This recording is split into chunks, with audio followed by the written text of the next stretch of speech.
Hello and welcome to New York Comic Con's Metaverse event, where we are continuing to break the fourth wall to bring convention entertainment to the comfort of your home. I am Victor Dandridge, the hardest working man in comics, and it is my pleasure to bring to you Stay Haunted with Relic. Joining us today, star of this amazing horror psychological masterpiece, is Miss Bella Heathcote. Hello, how are you doing? Hi, I'm so impressed by you and that tongue twister. I am well, thank you. Thank you. Thank you. Before we get into the magic of this movie, let's let the fans know what they're getting into with an awesome trailer. Be forewarned, though, this is a rated R movie. If there are little ones around you, you're going to want to shield their eyes, maybe tuck them in the bed, and read them a nice story before this is all done.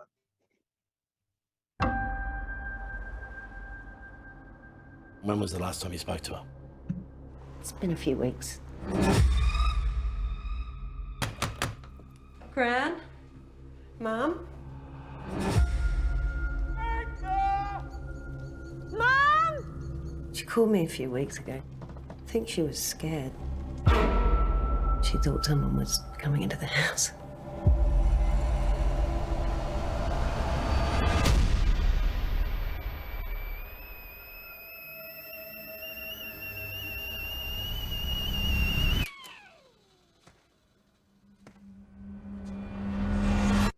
Tea? Do you know where you were, Mum?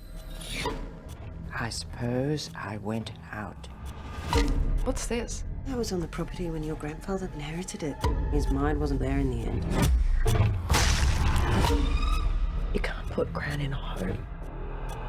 She can't live on her own anymore. She has to be watched.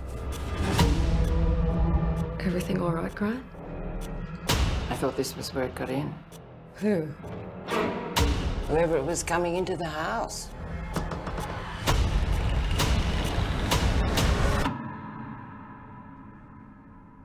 Mum, what is it? It's here. Under the bed. There's nothing under the bed, Mum. Will you check for me?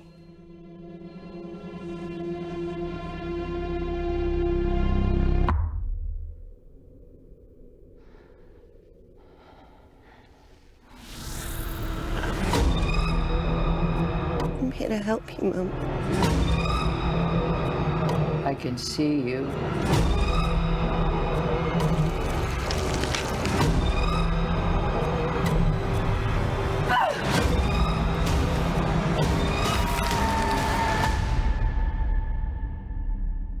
This house seems unfamiliar.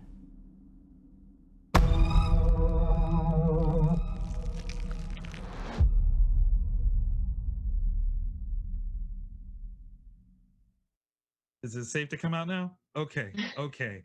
Oh my goodness. Every time this whole movie is such an experience. It's crazy. It's brilliant. But first, let's find out, how are you doing? How is your 2020 shaping up?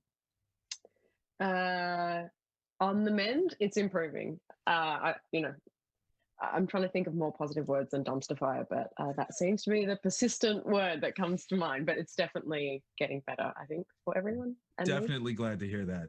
We need that positivity in the world, and that's so very, very important. Okay, let's get into Relic. As a psychological piece, very horror oriented. Is that something that you love? Is that a career move for you? I feel like I was raised on them, so possibly. This script in particular, I didn't even read as a horror script. I just read and thought it was such a genius idea, and it just seemed so obvious. I couldn't believe no one hadn't done it before. The idea of making an allegorical horror film about Alzheimer's. Yeah, it just blew me away. So I think couldn't not do it. there's a trend there for you, because I mean, you've approached zombies with addiction, so many different ways that you can look at horror as this larger talking point. And I think it's kind of brilliant, actually. Are you like a fan of any sort of activism in that capacity? Certainly. I mean, addiction is a personal story to my family. I won't go into details beyond that, but definitely, those things are important to me, and mental health and Alzheimer's. I feel like, in the end, something's going to get us, and it's Oh, important to man. talk about it and prepare ourselves. No, so very true, so very true. And obviously, as this film shows, family is such an important dynamic, and it sounds like it is to you. Tell me, watching this with a family member, could you do it? Fortunately, thanks to 2020, I haven't had to yet. But my dad watched it alone, and I think he was. It took him a long time to warm up to watch it, and I think he was probably quietly scarred by it. I mean, watching it with my husband, he was like this the whole time, which was quite endearing. See? I documented the whole thing. Yeah. I mean, I can understand that feeling, that emotion. But this is kind of a very special piece. I mean, it's the debut film from Natalie Erica James, and knocked it out of the park. Was it a comfortable, fun experience to work with a new director? Cool. I mean, I wouldn't say fun. It was a great vibe on set. She's incredible, and the actors that I worked with, Robin and Emily are extraordinary. But if you've seen the film, it's not like I can't wait to go to work today and lose my mind again. So it was rough, but I definitely felt like we were in safe hands with her. She gave really specific notes, and I remember someone telling me in the past a really good piece of advice, which was, if you ever want to know if you can trust a director, watch them give notes to the other actor, and if you think the other actor gets better after those notes, then you're in safe hands. And I definitely saw that from the get-go with Natalie, and I just loved her approach. She was just like a quiet, dark horse, I love it. But she always got what she wanted. I love that. Now, you play Sam. How much like Sam are you in real life? I mean, she seemed very gung-ho, very about what she wanted to do. Is that you? I suppose so. I mean, I'd like to think I'm less shitty to my dad than she is to her mum. I like to think I'm less argumentative, but yeah, I hope that if I found myself in that situation, I'd behave similarly. Okay. I hope I never find myself in that situation. We'll check that out, definitely. I mean, if we have to, we'll bring him on to corroborate. But no, I think that definitely, like, we understand her perspective. It's a generational idea, and it's definitely something that's difficult to talk about. When it comes to finding these horror films in your career, like, what's your favorite film that you've been in so far? That I've been in? Yes. Wow. Horror or just all you know what? now? Let's start with horror, and then let's go all around. Let's let the fans get to know you right now. Okay, great. Well, horror, obviously, Relic, hands down. Like, that's not even being, polite or whatever. That's just the truth. And altogether, I think it's a toss-up between Professor Master and the Wonder Women or Not Fade Away. Oh, nice. Professor Marston is actually one of my favorites. Obviously, I'm a comic book guy, so clearly resonates there. But when it comes to this particular film, you're dealing with a predominantly female cast. That's got to be something empowering, yeah? Yeah, definitely. I mean, it was like Emily would reflect upon this a lot, that when we were doing that scene where we come out of the fight scene between the three leads. That day, all the stunties were female. It was just like a bunch of women in a room just kicking ass and taking names. And it did feel empowering. And it was, I don't know, it was just so awesome because being with Natalie in her first film, and she just handled it like such a boss. Like, the whole experience was, empowering is a good word for it. Oh my God, I love that. Now, the location that you guys were shooting at was gorgeous. Can you tell me where that was?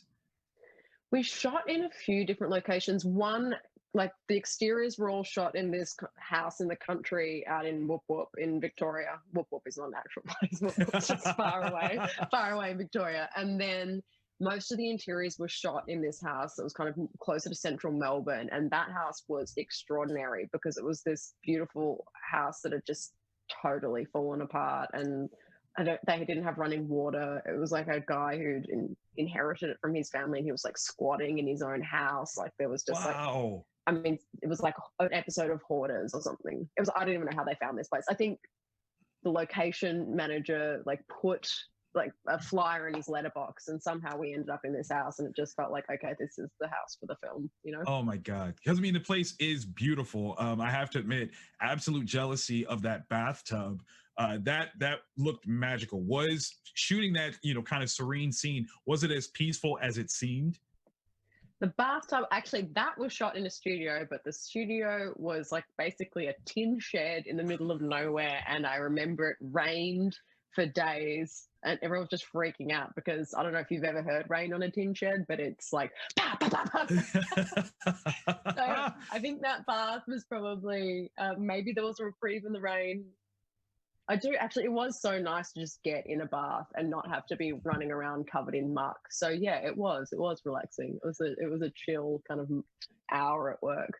I swear that is the beauty of movie magic, the things you don't know, because I would have sworn that was like the best like possible chill spot. I was absolutely jealous myself.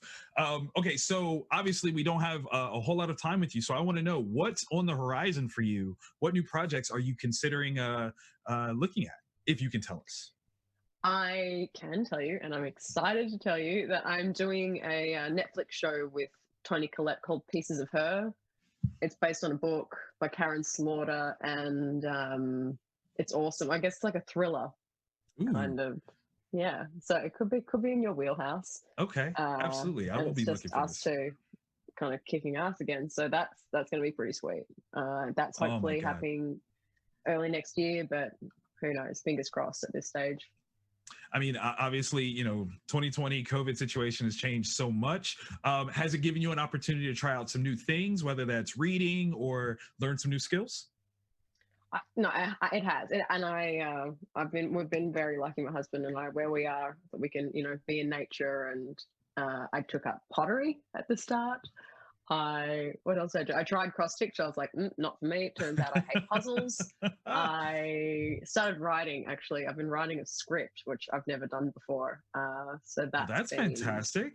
Yeah, it's actually been quite cathartic and frustrating and all the things, but it feels like I can channel my energy into something other than the news.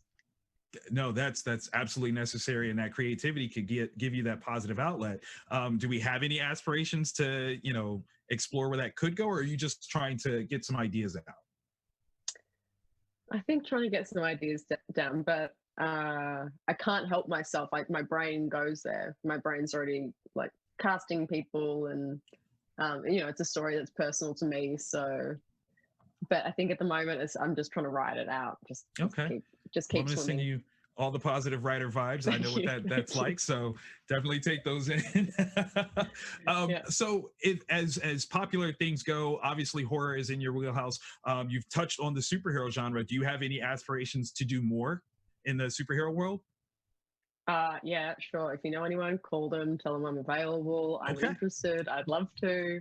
Yeah, I mean, anything like even Pride and Prejudice and Zombies, that film was so fun because for me to do something with stunts, like anything physical, is just such a blessing because you can't get in your head, and you're forced to be present, and it's like this great outlet for any anxiety or anything. So it feels so great when you like actually get to be physical in a role. Yeah, who wouldn't want to be a superhero? Like, I mean, you're absolutely right. I mean, okay, so in that same vein, if you had any superpower, what would it be? Oh, this is such a lame one. No, it's never lame. Come on. Okay. Because I've thought about this a lot. And I've thought about it in probably more than I should, in terms of like, okay, in our actual lives, what's a superpower that I could have that would not potentially ruin my life or make me captured and like put me in some lab to study me because I'm like invisible or whatever. So I don't even know if this classifies as superpower, but I would love to just inherently know every single language, dialect, spoken word of every people across the world. Like every single like minute like mountain ranges dialect from some small tribe, like everything, like to know every single language in the world. That would be my Oh my God. That would make you literally the most important superhero of all time, because you would be like our bridge of communication, which we so need these days. Right? So I'll just be the communicating hero. Yes. Oh my God, that's perfect. See, now you're like my literal favorite superhero of all time now. Any last thoughts that you want to share with all the fans watching? Oh gosh, thanks for watching. I feel like Relic is a great film to watch this year. I feel like it became an allegory for more than dementia, 2020, true. guys. Oh man. Good on you all. Good on all of us for just getting through it and like smiling and keeping it together. Yes, 100%. Oh my goodness. Thank you for sharing your time and your talent. Big shout out to New York Comic Con for bringing us together. Remember, Relic is a signature entertainment release scheduled to hit cinemas and digital on the 30th of October in the UK and available on Amazon Prime Video and Apple TV in the US. I'm Victor Dandridge, the hardest working man in comics, saying thank you to all the fans tuning in. And Bella, thank you for joining us one more time. This was an absolute pleasure. Victor, thank you so much. Great one.